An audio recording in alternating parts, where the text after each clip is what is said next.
যদি কেউ সাপের কামড়ে মারা যায় সে শহীদ, কি থাকে? যদি কারো মৃত্যু জুমাবারে হয়, শুক্রবারে হয়, তাহলে সে কি? যদি কি থাকে? ঈমান থাকে। আবু সাইদ কি হিন্দু? আবু সাইদ কি বেঈমান? আবু সাইদ কি বেনামাজি? আমি দেখেছি, গিয়েছি তার বাড়িতে, সে আমল করত, স্টাডি করে গবেষণা করত, 5 ওয়াক্ত নামাজি ছিল সে শহীদ না? তোর কাছে কে ওহী নাজিল করছে তুই শহীদ না বলিস? আমরা তার জন্য দোয়া করি, আল্লাহ তুমি তার মৃত্যুটাকে শহীদ মওত হিসেবে কবুল করে নাও। সে শহীদ কিনা এটার প্রকৃত রহস্য সত্য এটা জানেন কে? আল্লাহ। আসতে বলেন জানেন কে? আল্লাহ। সে শহীদ না, তুই ফতোয়া দেওয়ার কে? ঠিক কিনা? যে বক্তব্য দিছে ও কিছুই না, ও বদমাইশ, ওটা খসর মারা কিছু লোক আছে না নাই? সম্মানিত ভাইয়েরা, মুগ্ধ নামে একটা ছেলে পানি দেয় আর বলে কারো পানি লাগবে, কারো পানির প্রয়োজন আছে, এই যে পানি নিয়ে এসেছে, পানি খাও, পানি পান করো। মানবতা কাকে বলে? আমি গোটা কোরআন আমি স্টাডি করেছি, যতটুকু এলেম শূন্য, আমি তেমন এলেম নাই আমার, ভাঙ্গাচুরা যতটুকু স্টাডি করেছি, কোরআনে কারীম পড়ে আমি যতটুকু বুঝতে পেরেছি, ইসলামের যত শ্রেষ্ঠ কাজ আছে, একটা মানুষের জীবনের যত শ্রেষ্ঠ আমল আছে, এর মধ্যে শ্রেষ্ঠ আমল হলো যে মানুষ মানুষের উপকার করে, যে মানুষ মানুষের কল্যাণ করে। একটা জাতিকে জুলুম থেকে, জুলুম শাহী থেকে, জুলুমতন্ত্র থেকে বাঁচানোর জন্য যে দুহাত বিছিয়ে দিয়ে বুকের তাজা প্রাণ ঢেলে দিতে পারে, তার ব্যাপারে যারা বাজে মন্তব্য করবে, ওর ঈমান আছে কিনা সন্দেহ। কথা ক্লিয়ার? কথা ক্লিয়ার? হ্যাঁ। সে শহীদ কিনা এটা তো আমিও বলতে পারবো না, এটা সত্য। তবে হ্যাঁ, তার ঈমান তো আছে, সেটা নামাজি তো। আল্লাহ তুমি তার মৌত থেকে শহীদে মৌত হিসেবে কবুল করে নাও। কথা বোঝা গেল? ফতুয়া দেওয়ার আর জায়গা পায় না, বুঝলেন? ফতুয়া প্যাসের জায়গায় এসে লাগায় দেয়। কিছু বদমাইশ আছে, এমন খতিব 5 আগস্টের পরের সপ্তাহে খতিব নাই, পালায়। 2 সপ্তাহ পর আবার দখল করতে আসছে। জুতার বৃষ্টি, জুতা যখন মারা শুরু হয়েছে, পালায় সাংবাদিকদের ডেকে বলে, ভাইরা আমার কপাল খুব ভালো, আমার গায়ে একটা জুতার বাড়িও পড়ে নাই। আসুন আমরা দিনকে বোঝার চেষ্টা করি, পরকালমুখী হৃদয় বানাই। জোরে বলি আল্লাহুম্মা আমিন। সবার কাছে একটু আন্তরিক ভাবে আমি একটু কামনা করছি, মাহফিল কমিটি অনেক আগেই চাদর নিয়ে দাঁড়ায় ছিলেন, আপনাদের সম্মানে আমি বলিনি, আপনিও মেহমান, দাওয়াতের সাড়া দিয়ে এসেছেন, আপনি এসেছেন, আপনি আবার আপনার পকেট থেকে এখানে দিয়ে যাবেন। আপনি কি পৃথিবীর কাউকে দিয়ে যাচ্ছেন না আপনার অ্যাকাউন্টে দিচ্ছেন? যে টাকা দেওয়া হচ্ছে এটা কি অন্য কোনো ব্যক্তির অ্যাকাউন্টে যাচ্ছে না নিজের অ্যাকাউন্টে যাচ্ছে? যা দেব এটাই আমার অ্যাকাউন্টে থাকবে, যা দেব না তার ছেলের অ্যাকাউন্টে যাবে, মেয়ের অ্যাকাউন্টে যাবে, ভাইয়ের অ্যাকাউন্টে যাবে। আর আমি যা আজকে দিয়ে যাব এটা কার অ্যাকাউন্টে যাবে?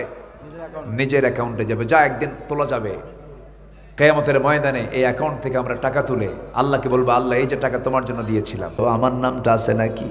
চিন্তা করে দেখেন, দুনিয়াতে বেহেশতের সংবাদ পাইছেন এমন সাহাবীরাও যদি এমন আশঙ্কা করেন, টেনশন সবার মধ্যে আছে না নাই? আল্লাহ তুমি মুনাফিকের সমস্ত বদগুণ থেকে আমাদেরকে হেফাজত করো। জোরে বলি আল্লাহুম্মা আমিন। কারণ মুনাফিক যদি আল্লাহর দরবারে মুনাফিক চিহ্নিত হয়ে যায়, ওই বান্দা কখনো জান্নাতের গন্ধ পাবে না। কারণ মুনাফিকদের আল্লাহ পাক খুব ঘৃণা করেছেন। তিনি বলেছেন, ইন্নাল মুনাফিকিনা ফিদ দারকিল আসফালি মিনান নার ওয়া লা তাজিদ লাহুম নাসীরা। জোরে বলুন আল্লাহু আকবার। মুনাফিকরা জাহান্নামের সবার নিচে অবস্থান করবে, তাদের জন্য কোনো সাহায্যকারী থাকবে না। আমার বন্ধুগণ, আমার নবীর পেছনে নামাজ পড়তো মুনাফিক ছিল। কি করব, অনেক রাত হয়ে গেছে, ভার হ্যাঁ শেষ করব, শেষ করে দেব, একটু বসেন না। হ্যাঁ আচ্ছা, ইনশাআল্লাহ ইনশাআল্লাহ। জি, কিন্তু এই যে একটু নড়াচড়া করে যে কি সমস্যা, মন নষ্ট হয়। জি, এই দুই একজন করে উঠলে এই দেখেন তার একজন ওঠা শুরু করছে। বসে একটু জিকির করি লা ইলাহা, আরো জোরে লা ইলাহা, লা ইলাহা ইল্লাল্লাহ, লা ইলাহা ইল্লাল্লাহ, সুবহানাল্লাহ।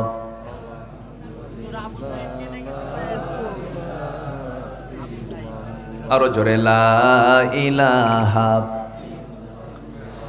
লা ইলাহা ইল্লাল্লাহ, মুহাম্মাদুর রাসূলুল্লাহ সাল্লাল্লাহু আলাইহি ওয়াসাল্লাম। আমার নবীজিকে দেখতো, আমার নবীর সঙ্গে চলতো, আমার নবীর সঙ্গে খেত, আমার নবীর পেছনে ইক্তেদা করত, এমন মুনাফিকও ছিল কি ছিল না? নবীর পিছনে রাসূলকে দেখে যদি মুনাফিক থাকে, এই সমাজে মুনাফিক আছে না নাই? আছে। মুনাফিকদের কোনো দোয়া কবুল হয় না, অর্থাৎ মিথ্যুকের দোয়া কবুল হয় না, ওয়াদা ভঙ্গকারীর দোয়া কবুল হয় না, আমানতের খেয়ানতকারীর দোয়া কবুল হয় না। মুখ থেকে যারা বেফাঁস কথা বলবে তাদের কথা আল্লাহর দরবারে মঞ্জুর হয় না।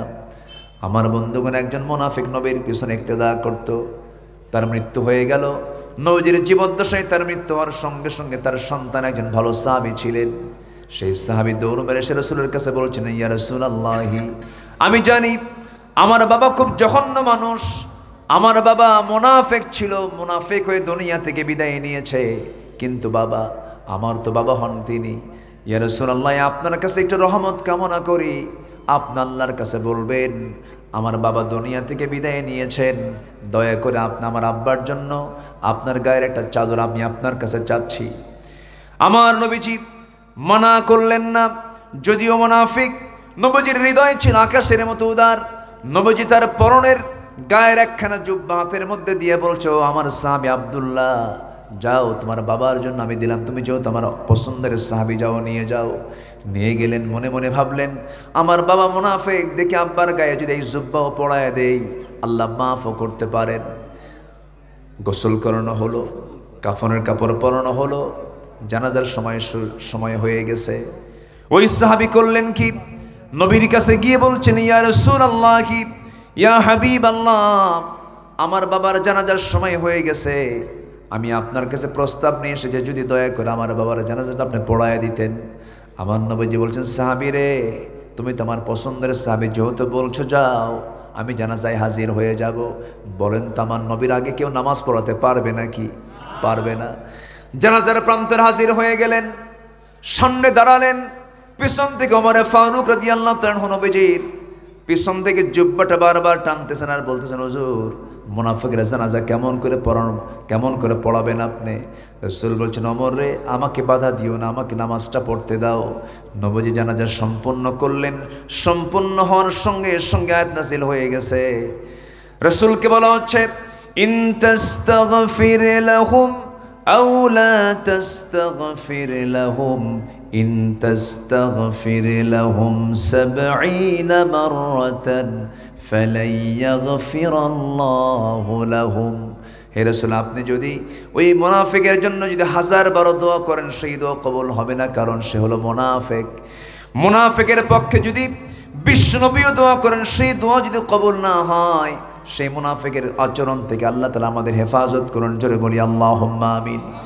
আমার বন্ধুগণ, ১০ শ্রেণীর উপরে আল্লাহর লানত, এর মধ্যে ৬টা শ্রেণী বলে ফেলেছি, আর মোটামুটি 4টা শ্রেণী আছে, যে সমস্ত শ্রেণীগুলো জাহান্নামের অতল গহ্বরে অবস্থান করবে। আল্লাহ রাব্বুল আলামিন বলেন, যারা কুফরি করবি, কাফের অবস্থায় যারা দুনিয়া থেকে বিদায় নেবে, আল্লাহ রাব্বুল আলামিন বলছেন তারা চিরস্থায়ী জাহান্নামী, তারা কখনো জান্নাতের গন্ধ পাবে না। আমার লানত তাদের উপরে নাজিল হয়ে যাবে।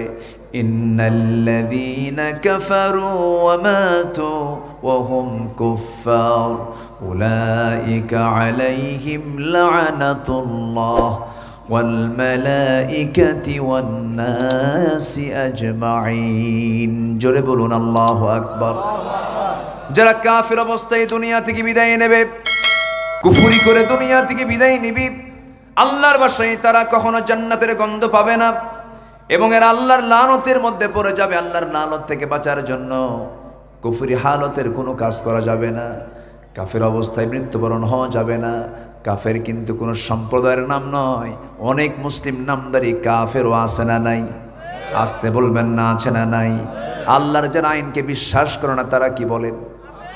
যারা আল্লাহর আইন দিয়ে বিচার কার্য না ফায়সালা করে, দুনিয়ার আইন দিয়ে বিচার কার্য ফায়সালা করে এবং এটাকে বিশ্বাস করে, তারা কি? কাফের। নম্বর 8 হলো আল্লাহ এবং রাসূলের সঙ্গে যারা শত্রুতা পোষণ করবে। ইন্নাল্লাযীনা ইউযুনাল্লাহা ওয়া রাসূলাহু লা'আনাহুমুল্লাহু ফিদ দুনিয়া ওয়াল আখিরাহ ওয়া আ'আদ্দা লাহুম আযাবাম মুহিনা। জোরে বলুন আল্লাহু আকবার। আল্লাহ এবং রাসূলকে যারা কষ্ট দেবে, আল্লাহর লানত তাদের উপরে। কষ্ট দেওয়া মানে আল্লাহর সুন্নাহ, নবীর সুন্নাহকে যারা অমান্য করবে, আল্লাহর দেওয়া আইনকে, বিধান কানুনকে যারা অন্যায়, এটাকে অবিশ্বাস করবে, এটাকে অন্যায় মনে করবে, এটাকে নীতি বহির্ভূত মনে করবে, যারা বলে যে না আল্লাহর আইন এখন চলতে পারে না, এই দুনিয়াতে, আধুনিক দুনিয়াতে আল্লাহর বিধানটা অকার্যকর, এটা গ্রহণযোগ্য নয়, তার ঈমান আছে না গেছে? ঈমানটা চলে গেছে।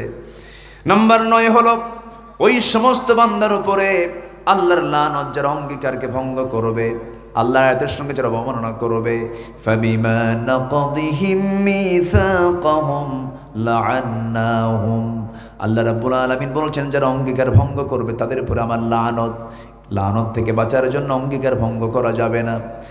নাম্বার 10 হলো ওই সমস্ত বান্দার উপরে আল্লাহর লানত, আল্লাহর সম্পর্কে যারা মিথ্যা রচনা করবে তাদের উপর আল্লাহর লানত। আল্লাহ রাব্বুল আলামিন বলছেন ওয়ামান আযলামু মিম্মান ইফতারা আলাল্লাহি কাযিবান উলাইকা ইউরাদুনা আলা রাব্বিহিম ويقول الأشهاد هؤلاء الذين كذبوا على ربهم ألا لعنة الله على الظالمين। জোরে বলুন আল্লাহু আকবার। আল্লাহর সম্পর্কে যারা মিথ্যা রচনা করবে তাদের জন্য আল্লাহ রাব্বুল আলামিন বলেছেন আমার লানত তাদের উপরে বর্ষণ হবে। এই সমস্ত অপরাধ থেকে আল্লাহ পাক আমাদেরকে বাঁচার তৌফিক দান করুন। সবাই কি নামাজ পড়ি নাকি? সবার নামাজ আছে তো নাকি? নামাজ কয় ওয়াক্ত? আসতে বলবেন, নামাজ কয় ওয়াক্ত? আজকে ঈশার নামাজ সবার হয়েছে নাকি? আওয়াজ কম হয়ে গেছে। সবাইকে ফজর পড়বেন নাকি? আওয়াজ কিন্তু তাও কম মনে হচ্ছে। সবাই কি ঈশার নামাজ পড়বেন? ফজর নামাজ পড়বেন? পড়তে রাজি আছেন? সবাই পড়তে রাজি আছেন? 5 ওয়াক্ত নামাজ পড়তে রাজি আছেন কারা কারা? একটা হাত তুলে দেখান। জোরে বলি আল্লাহ আমাদেরকে 5 ওয়াক্ত সালাত আদায় করার তৌফিক তুমি আল্লাহ দিয়া দাও। জোরে বলি আমিন। আরো জোরে আমিন, আরো জোরে আমিন। সাথে 7টা কাজ করব। কয়টা কাজ? 7টা কাজ। এই 7টা কাজ শিখে আমরা এখান থেকে বিদায় নেব। জোরে বলি ইনশাআল্লাহ। এতক্ষণ শুনলাম আমরা আল্লাহর লানত পরে কয় শ্রেণীর উপরে? 10 শ্রেণী। এখন জান্নাত পাবে বান্দা 7টা কাজ করলে। কয়টা কাজ করলে? 7টা কাজ করলে। শুনবেন এই বছর না সামনের বছর? আজকে, এখনই? জোরে বলি ইনশাআল্লাহ। অনেক ভালো মানুষ আপনারা। এতক্ষণ শুনলাম আমরা আল্লাহর লানত প্রাপ্ত বান্দা কারা। এখন এক কথাই শুনে যাব কোন 7টি কাজ করলে পরে বান্দা জান্নাতের ওয়ারিস হয়ে যাবে, জান্নাতের অধিকার হয়ে যাবে, তার হাতে জান্নাত চলে আসবে। আল্লাহ রাব্বুল আলামিন সুন্দর করে বলছেন, ও বান্দা 7টা কাজ করো।